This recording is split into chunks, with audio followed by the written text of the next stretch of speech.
I've been around a long time.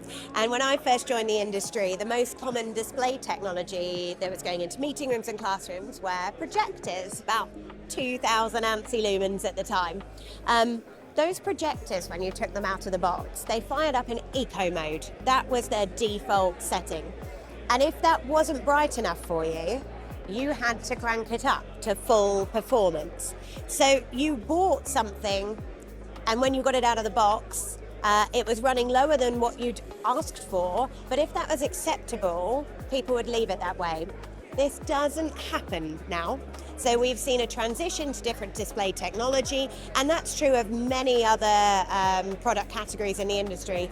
And I think the point I was trying to make, after you'd asked what a Peerless-AV Showcase attendee could do, my answer is that each position in the channel has a different set of responsibilities, and this one for me is on the integrator.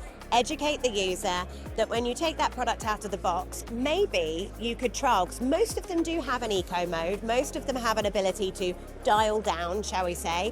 Is that enough for you? And if it is, great.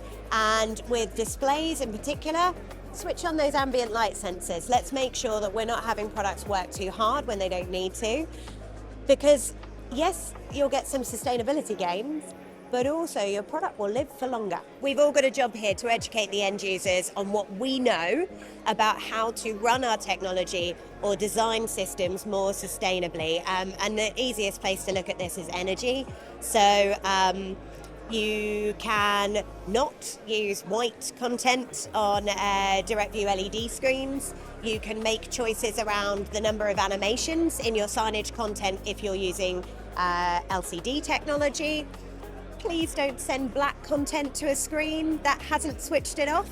And if that's LCD technology, nothing has been gained. You are now running it 24/7, even though it appears to be off.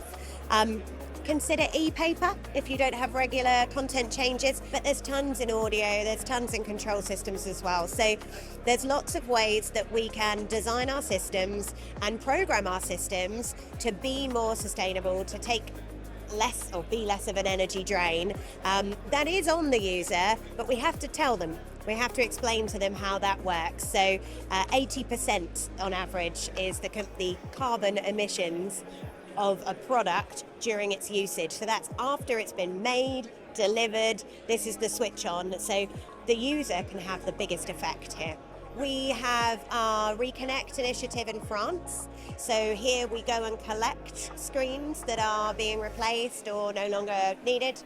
We refurbish those, give them a rating and a life expectancy, and those are resold, which is something that if it's successful, we may look to roll out elsewhere as well. And we're following every industry initiative that we can get involved with. So Giving Back Tech, and also in the States, SAVE, and here actually. So our ESG head recently attended the SAVE conference that was run in the UK as well.